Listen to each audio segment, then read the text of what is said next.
Hi everybody and welcome back to a new YouTube video. I say welcome back, but if you're new here, welcome. Please consider subscribing. I post art videos whenever I can. Today, we are still doing the 100 head challenge. Will we ever be done with this challenge? The answer is yes. At the time of recording this voiceover, I've already done 80 of the 100 portraits, so we are getting there slowly but surely. I don't know if you saw my last drawing video. I posted it about over a month ago, and it was my first time experimenting with this style. I had some statues to draw, and this was the style that came to me most naturally. So today we still have a bunch of statues to draw, and I wanted to continue exploring this style. I feel like it fits so well with old, wrinkly men statues, and it's the style that I seem to go to naturally for this kind of subject. Also, we are almost done with this sketchbook, so I decided that I wanted to put as many statues as I could in these last few pages because my next sketchbook is a mixed media sketchbook and I plan on focusing more on painting and other mixed medias. So I wanted to put as many of the drawings as I could in this sketchbook because it's a drawing sketchbook, so it just makes sense that way. Rest assured though, I will still put some colors in this drawing at the end. You'll see. I had just finished my first gouache painting. I made a video on it, so if you want to see it, it's going to be in the cards and in the description below. But that means that I still had some dried gouache in my mixing palette that I really wanted to use. Gouache can be reactivated when you put water on top, so I decided to use my colors that I had already mixed on my palette instead of washing them away and wasting them. In this video, I thought it would be fun to include all the sketching process. So at first I do a sketch with my pencil and then I go back on it with my pen. And that's when I add all the shading and all the little details. The first sketch is just a base layer where I plan out where everything will be, where the main features are located, but then I go back on it with my ink pen, and this is when I will add all the shading and all the little details in my sketches. So this is the fun part. Well, the part that comes after where I add all the colors is also a fun part. It's a very fun part even, but I don't always do that. When I'm sketching, I always have at least these two steps. This first one where I can plan out all the details and I can erase if I need to, and this second one where I officialize the drawing. After that, I can't erase. So we are pretty much done with this part. Well, we will soon be for this first portrait. On this page, we are going to have 5 portraits, and we are almost ready to start applying some colors. How manly is he? He looks so worried. He probably just did a jump with his car while it was in flame, and now he's thinking about his daughter that he needs to save or something. Oh, and now the other fun part. We are adding some colors. Now for this one, I decided that I wanted to use some bright colors and maybe mix 2 or 3 colors together to create a nice contrast. While we are painting and drawing and having some fun, I wanted to talk to you about the artist's way. I talked a little bit about it in one of my earlier videos, but I had just started reading this book, so I did not have too much to say. Now I'm in week 9 from this 12-week course, and there's some things I'd like to share with you. For those who don't know, The Artist Way is a book and it's also a course. So in this book, there's 1 chapter per week, and in these chapters, you read about different concepts relating to creativity. And you have some tasks to do in order to live your most creative life. Its goal is to help us unlock our inner artist, help us see what we want to do in life, and envision the steps we need to take in order to get there. The premise of this book is that everyone is creative, everyone has an inner artist. It's just that we are blocked. We don't know how to unleash it. So it's really helpful. The thing that you might have heard about it, if you have heard about this book, is the morning pages. So every morning you have to write 3 pages.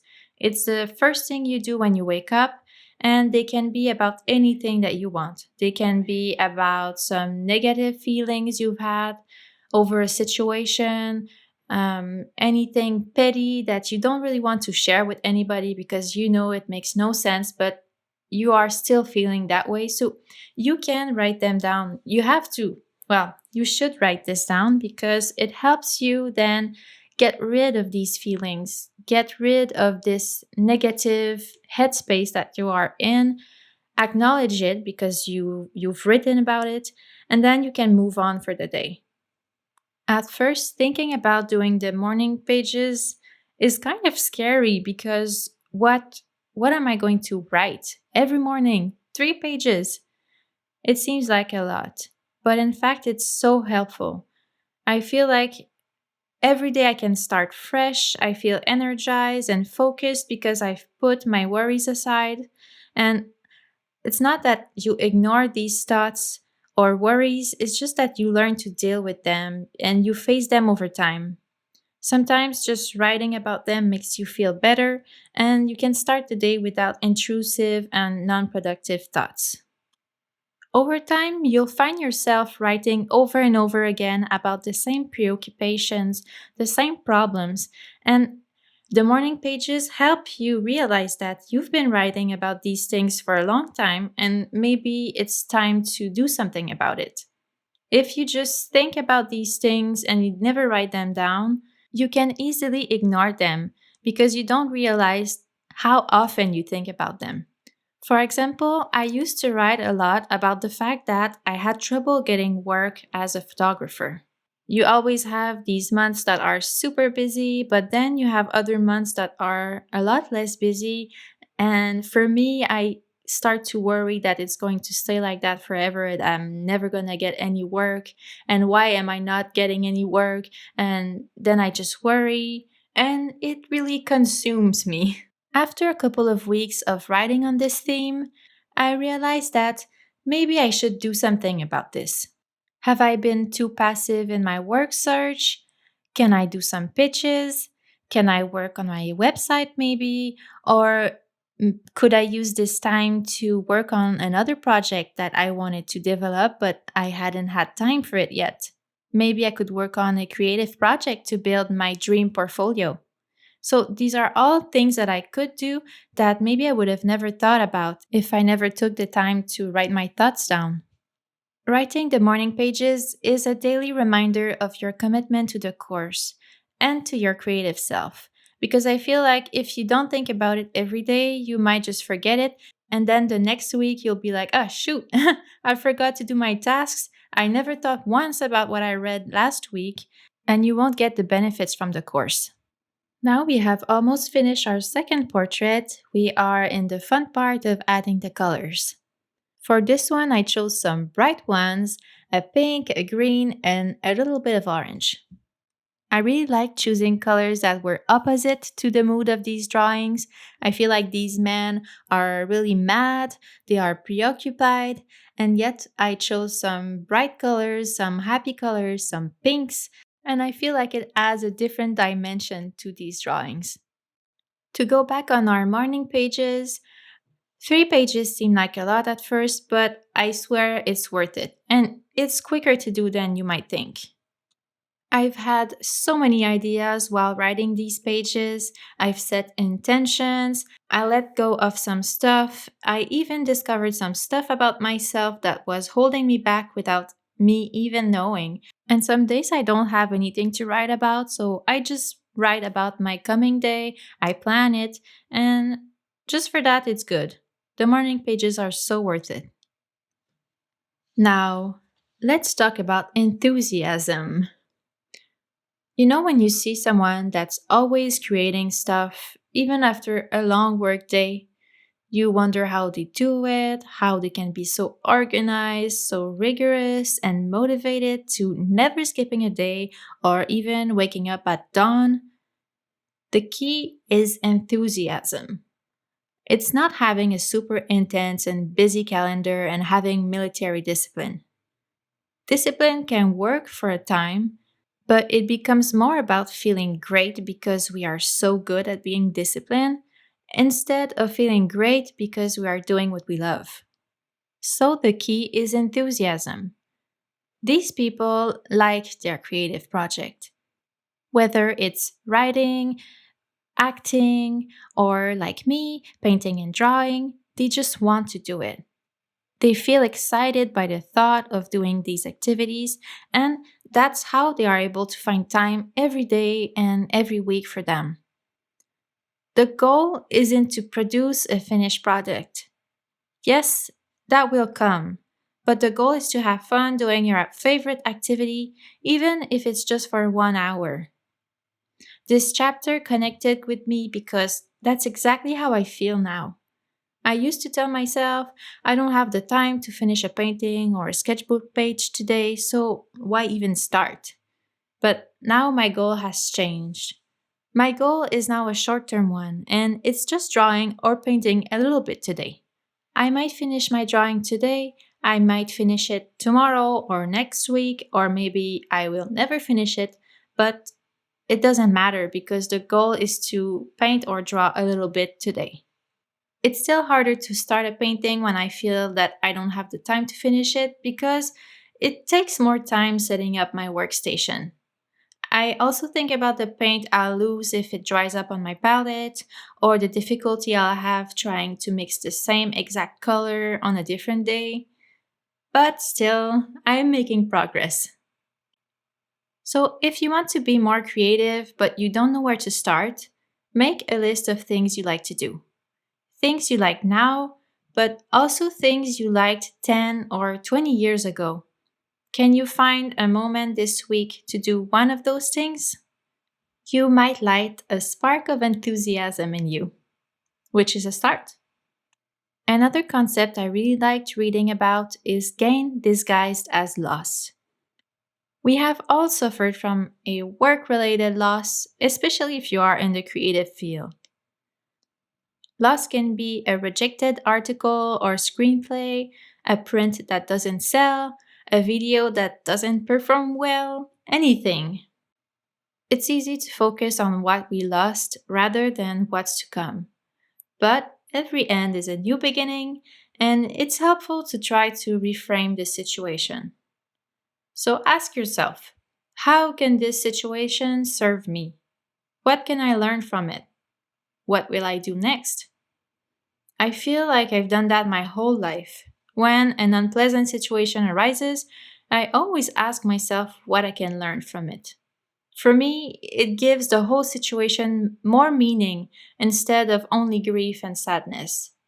Yes, grief and sadness are normal emotions, but if you can learn from it, then it's not all negative. A loss that is the most frequent in my life is indifference. That's something I learned about myself while doing my morning pages. Putting art out there is a very vulnerable feeling, and there's a lot of work that goes into it. I grow attached to my content, and weirdly, the videos that I'm the most proud of or that I work the most on are the ones that go unnoticed. It's rough, but the thing that gets me going is my enthusiasm for what I'm doing. I get more pleasure from doing art and making videos than from the public response. Although, in a perfect world, I would have fun creating and there would be an amazing response to everything I put out there.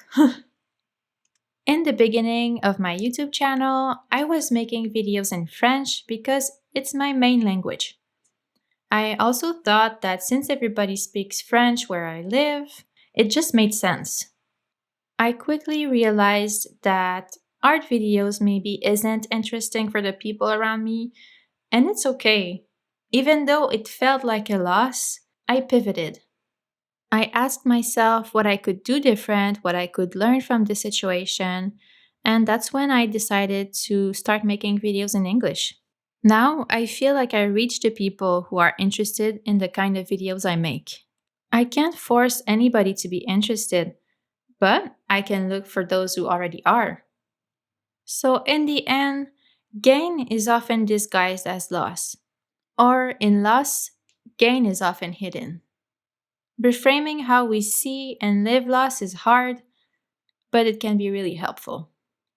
With all of this wisdom, we have finished a third portrait and we are pretty much halfway into our fourth, and we have started our fifth. At this point, I remember that I wanted to be done with the pencil sketching part more quickly, so I decided to get it over with, do it for my last two portraits, and then I could just do the fun stuff. In the meantime, how about we talk a little bit about jealousy?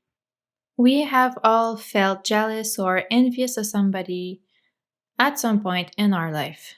We have all felt jealous or envious of somebody else at some point in our life. Instead of accepting our jealousy as a normal emotion that will pass, it can be very interesting to pay close attention to it because jealousy is a signal that we send ourselves. In the artist way, we are encouraged to see jealousy as a map that guides us to what our desires truly are. It's a mask for fear. They point us to something we wish we were doing, something that maybe we don't have the courage to do, something we may feel is rightfully ours, or that we would do better if only we were doing it. When you feel that way, take note of it. Write down the people you are jealous of and why. Then ask yourself, what can you do about it? What step can you take today, even if it's a tiny step, that will bring you closer to what this person is doing? I thought this was an interesting concept because I had never thought of jealousy that way. I just thought that jealousy was a negative emotion that was something to get rid of because it wasn't a healthy emotion to have. Now, I'm not saying that all jealousies are good, but when you feel envy towards something someone is achieving, then you can learn from it. I mean, it's so easy to compare ourselves to others with social media. And we all know that social media is just a rosy picture of someone's life, but it can be interesting to take a closer look at who you are envying the most and why. Because maybe they're doing something that you would like to do. Maybe they're working in a field that you never realized interested you. Maybe they're playing with a different art style that maybe you should try. So it could be really interesting. Anyway, so these are some of the most recent things I read about, and these are some of the things I remember more vividly. They connected with me in some way. If you enjoyed this kind of recap of some interesting stuff that I learned in the artist way, please tell me because there's so much more stuff I could talk about. And I probably will, even if you want it or not, because this is my channel and I do it because I am very enthusiastic about it. But seriously, if you like this kind of subject, please tell me. So if you were thinking about maybe getting the artist way, I really recommend it. As I said, I'm only on to week 9, and I already know that it's a book that I'm going to read over and over again because although it's quite a small book, it's packed full of wisdom, and I'm sure I'm going to forget some stuff over time, so I'm going to keep it close to me. With all of that, we are almost finished with our 5th portrait. We skipped the 4th. We are going to go back to it, but I'm adding some colors right now. I chose a bit more of a muted palette for this one. Maybe my colors in my mixing palette were getting a bit muddy because of the mixing, but I really liked how it turned out. I think I'm going to leave you now with some music for the couple of last minutes because I think I talked enough. So thank you for being here today. It means a lot to me. If you like this video, leave a like below, leave me a comment. I think there's a lot of subjects right now that you could give me your opinion on. I would love to know what you think about everything I just said. And if there's something maybe that resonated with you more, please tell me. I have an art Instagram page if you're interested. All the important links are going to be in the description. Thank you again, take care, and I'll see you soon.